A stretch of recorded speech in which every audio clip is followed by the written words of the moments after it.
Have you ever had one of those days where nothing seems to go according to plan?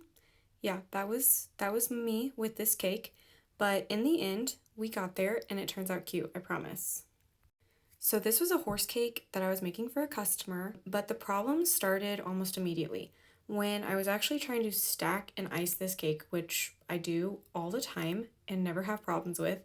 The cake layers were not wanting to stick to the buttercream, which I've literally never had happen before.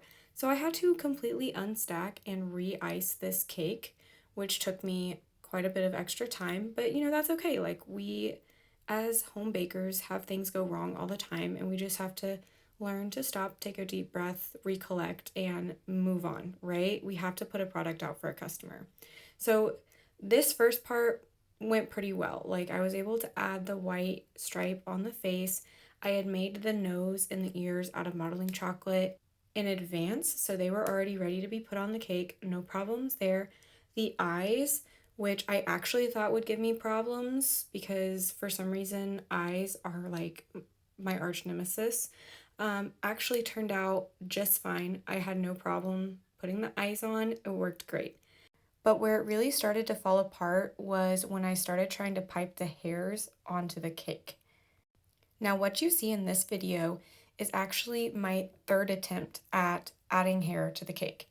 The first time, my buttercream was way too soft, which I will take full blame for because I should have known better and not even attempted it to begin with. But for some reason, I thought I could do it. So I scraped all the buttercream off and let it set up a little bit more. And then during attempt two, I actually ran out of buttercream. So I made more brown buttercream, no problem, right? We're pivoting, we're adjusting. And then the shades of brown didn't quite match, which bothered me. So of course I scraped it off and redid it a third time.